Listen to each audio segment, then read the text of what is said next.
PSL 5 में दिफाई champion Quetta Gladiators का फातेहाना आगाज। इफ्तिताही मैच में कोयटा ग्लैडिएटर्स ने इस्लामाबाद यूनाइटेड को 3 विकेटों से हरा दिया। ग्लैडिएटर्स ने 169 रन का हदफ 18वें ओवर में 7 विकेटों के नुकसान पर पूरा किया। कोयटा की जानिब से आजम खान 59 रन बनाकर टॉप स्कोरर रहे। मोहम्मद हसनैन के 4 शिकार मैन ऑफ द मैच करार। आज 2 मैच खेले जाएंगे। पहला जोड़ लाहौर कलंदर्स और मुल्तान सुल्तान्स, दूसरा कराची किंग्स और पेशावर ज़ल्मी के दरमियान पड़ेगा। इंतजार की घड़ियां खत्म, नई तारीख हुई रकम। पूरी PSL का पहली मर्तबा पाकिस्तान में इनकाद। पाक सरजमीन शादबाद नेशनल स्टेडियम कौमी परचम के रंगों में रंग गया। 3D एनिमेशन से पाकिस्तान की खूबसूरत अक्कासी। तकरीब में मौसीकी का तड़का, आवाज का जादू जगाने आए मायनाज फनकार।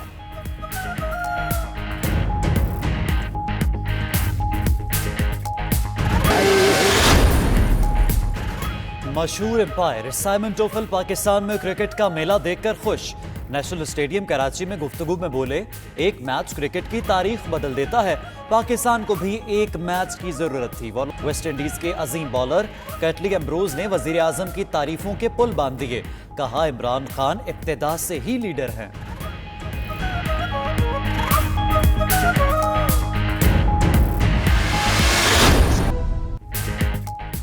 शुरफा के खेल को करप्शन और फिक्सिंग से पाक रखने का आज़म। PCB एंटी करप्शन यूनिट मुतहरिक। स्पॉट फिक्सिंग के शुबा में उमर अकमल को हर किस्म की क्रिकेट खेलने से रोक दिया गया। जरा के मुताबिक ग्लैडिएटर्स के बल्लेबाज उमर अकमल ने फैसल नामी शख्स से मामला तय किए। फिक्सिंग के लिए करोड़ों रुपए की डील की गई।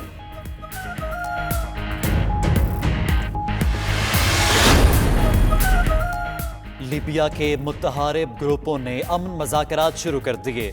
अक़वाम मुत्तहिदा के तर्जुमान का कहना है कि मज़ाकरात का मकसद लीबिया में 2011 से जारी शोरिश को ख़त्म करके वसी तरह अमन लाना है।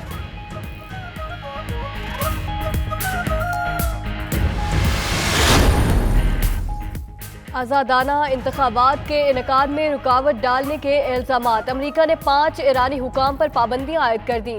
पाबंदियों का ऐलान अमरीकी महकमा खजाना ने किया। पाबंदियों का निशाना बनने वालों में ईरान की गार्डियन काउंसिल के अहमद जंती, गार्डियन काउंसिल के मेंबर मोहम्मद यज़दी और इलेक्शन सुपरवाइजरी कमेटी के 3 मेंबर्स शामिल।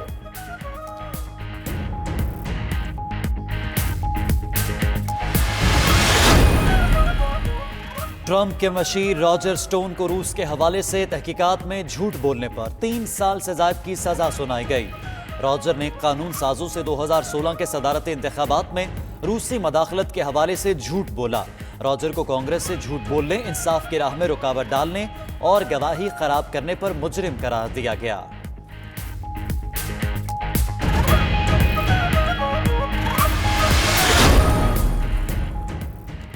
अनवर मंसूर खान की जगह खालिद जावेद खान होंगे अटॉर्नी जनरल पाकिस्तान। हुकूमत ने खालिद जावेद खान को नया अटॉर्नी जनरल मुकर्रर करने का फैसला किया है। मुआविन खुसूसी इत्तलात डॉक्टर फिरदौस आशिक अवान का ट्वीट। कहा, आइन की सरबलंदी और कानून की हुक्मरानी वज़ीर आज़म इमरान खान की अव्वलीन तरजीह है। तमाम आइनी इदारों का एहतराम करते हैं। उनकी इज्जत और तौकीर हमारे लिए इंतहाई मकदम है। विफाकी काबीना का इजलास। इत्तेहादी जमातों के वुज़रा भी गैर हाजिर। तारिक चीमा और खालिद सिद्दीकी इजलास में शरीक न हुए। काबीना के सामने ज़ायरीन से मुतल्लिक पॉलिसी पेश। महंगाई में कमी के लिए इक़दामात पर ब्रीफिंग। गैस और बिजली की कीमतें न बढ़ाने का फैसला। वज़ीर आज़म ने आटा बहरान पर रिपोर्ट 1 हफ्ते, चीनी पर 2 हफ्ते में तलब कर ली। बहरान के जिम्मेदारों का तयन करने की हिदायत।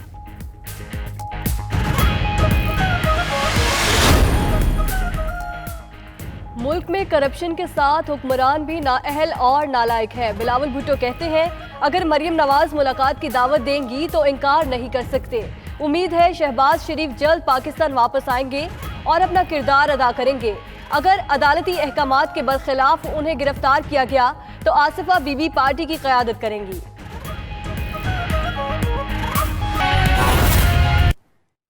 महंगाई में इजाफा हुआ है। इमरान खान साहब तो कहता था कि जब वजीर आजम करप्ट होता है तो महंगाई बढ़ती है, और जब ईमानदार इमरान वजीर आजम बनेगा तो फिर महंगाई का मसला भी नहीं होगा, टैक्स भी इसलिए नहीं दिया जाता है, इसलिए हुक्मरान करप्ट है। तो जब ईमानदार इमरान वजीर आजम बनेगा तो टैक्स भी हम ज्यादा वसूल करेंगे। लेकिन आपने देखा कि इमरान का अपना ब्यूरो ऑफ स्टेटिस्टिक्स क्या कहता है। इमरान का अपना ब्यूरो ऑफ स्टेटिस्टिक्स कहता है कि तारीख में इतना इजाफा नहीं हुआ है महंगाई में जितना ये पिछले 15 महीना में हुआ है। इमरान का अपना स्टेट बैंक क्या कहता है, इमरान का अपना FPR क्या कहता है कि हुकूमत ने अपने जो टैक्स टारगेट्स है अपने ही बनाए हुए टैक्स टारगेट्स को नहीं मीट कर रहे हैं। तो अब इमरान खान को हमें इन्वेस्टर को, जो लोग किसी भी बिजनेस में इन्वेस्ट करके पैसे कमाना चाहते हैं, हमारी गवर्नमेंट उनकी इज्जत करती है और हम कतन कोई ऐसे लॉज नहीं ला रहे जो किसी तरह भी रिडिक्यूल करें प्राइवेट सेक्टर के इन्वेस्टर्स को। तो ये चीज़ एक गलत फहमी थी जिसको क्लैरिफाई किया गया। दूसरा, कुछ जेन्युइन कंसर्न्स थे प्राइवेट सेक्टर के जिनको रिजॉल्व करने का मैकेनिज़्म हमने तय किया। और तीसरे, कुछ कंसर्न्स हमारे हायर एजुकेशन डिपार्टमेंट के क्वालिटी से रिलेटेड थे, उस पर प्राइवेट सेक्टर ने हमें अश्योरेंसेस दी। तो इन तीनों पे मैं मुख्तसर सी बात करूँगा। सबसे पहले कि जिस वजह से एक बहुत बड़ी हाइप क्रिएट हुई कि शायद कोई ऐसा लॉ लाया जा रहा है जिसमें लोगों को इम्प्रिजनमेंट दी जाएगी या 5 साल कैद कर दिया जाएगा, या तो ऐसा एक गलत फहमी की बुनियाद पे हुआ। एक कंसल्टेटिव ग्रुप PHEC का था जिन्होंने कुछ ड्राफ्ट किया था, वो कॉपी जो है वो प्राइवेट सेक्टर तक शायद पहुंची। लेकिन आप सब जानते हैं कि लॉ ऐसे नहीं बनता। लॉ पहले कंसर्न डिपार्टमेंट के पास आता है, फिर इवेंचुअली एक लंबा प्रोसेस के बाद असेंबली में पहुंचता है और पास होता है। तो जो लॉ अभी अपनी एम्ब्रॉयनिक स्टेज में भी नहीं है, उसकी वजह से ये गलतफहमी पैदा हुई। तो वो तो क्लैरिफाई कैटेगोरिकली कर दिया गया कि ऐसा कोई लॉ ऑन द कार्ड्स है ही नहीं। तो एक तो ये गलतफहमी दूर हुई। दूसरा, प्राइवेट सेक्टर के कुछ जेन्युइन कंसर्न्स हैं कि कई सालों से, 5-6 सालों से इनकी फाइल्स जो हैं वो स्टकअप हो जाती हैं ब्यूरोक्रेटिक हर्डल्स की वजह से, किसी एक महकमे में कभी दूसरे में, और फिर इवेंचुअली उनके जो प्रोग्राम्स हैं उनको लटका दिया जाता है। उसको सॉर्ट आउट करने के लिए एक हमने मैकेनिज्म डिवाइस कर लिया है। कंसर्न्स जेन्युइन हैं, हम भी समझते हैं, और गुज़िश्ता 1 साल से कोशिश भी करेंगे इसको बेहतर किया जाए। अब ये जो एपिसोड हुआ है इसके बाद ये मज़ीद इसको हम फास्ट ट्रैक करेंगे और सेक्रेटरी साहब ने एक बाकायदा हम एक कमेटी का ऐलान करेंगे इसके बाद, जो इनको ओवरसी भी करेगी और इसको प्रोसेस को फास्ट ट्रैक करेगी, इनके जो जेन्युइन कंसर्न्स हैं। तीसरा कंसर्न जो किसी भी गवर्नमेंट का होना चाहिए वो ये है कि हम सब समझते हैं कि higher education is about quality. जब तक हम लोग क्वालिटी ग्रेजुएट्स पैदा नहीं करेंगे तो हज़ारों बच्चों की ज़िंदगियों से हम खेल रहे हैं। उनके हाथ में कागज़ का टुकड़ा थमा देने से वो एम्प्लॉयबल नहीं हो जाएंगे। आज अगर पाकिस्तान दुनिया में पीछे है तो उसकी एक बहुत बड़ी वजह है कि हमारा जो एवरेज ग्रेजुएट है उसको इंटरनेशनल एम्प्लॉयबिलिटी उसकी ना होने के बराबर है, और अपनी क्वालिटी को ऊपर लेके जाना है। इसमें ऑफ कोर्स गवर्नमेंट सेक्टर का भी बहुत बड़ा रोल है, लेकिन प्राइवेट सेक्टर एक बहुत बड़ा रोल प्ले कर सकती है अगर हम एक पॉजिटिव एंगेजमेंट करें, उनके साथ मिलजुल के काम करें।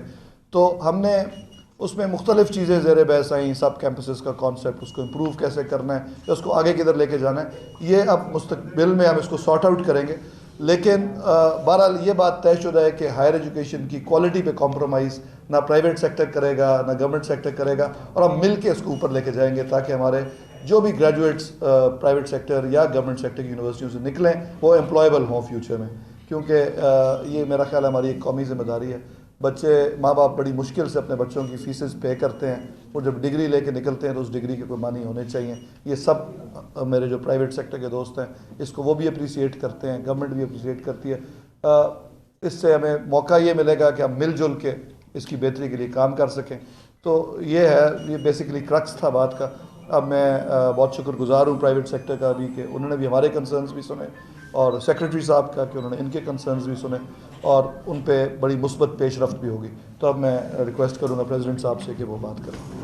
बिस्मिल्लाहिर्रहमानिर्रहीम। मैं सबसे पहले शुक्रिया अदा करना चाहता हूँ मिनिस्टर साहब का, जिन्होंने इस वाक़े का फौरी नोटिस लिया, और सारी प्रेस का इस एक इशू पर जिस तरह सारे इकट्ठे हुए हैं, ये नेशनल यूनिटी की ऐसी मैंने मिसाल नहीं देखी, और मैं जर्नलिस्ट का दिल से गर्विदा हो गया हूँ। शुक्र है कि अभी हमारी सोसाइटी में नेशनल इश्यूज़ को लेकर रमक बाकी है। वो जो मीडिया पर इल्ज़ाम लगता था कि ये कभी नेशनल इश्यूज़ पर फोकस नहीं करते, सिर्फ सियासतदानों की लड़ाई झगड़े दिखाते हैं, वो गलत साबित हुआ।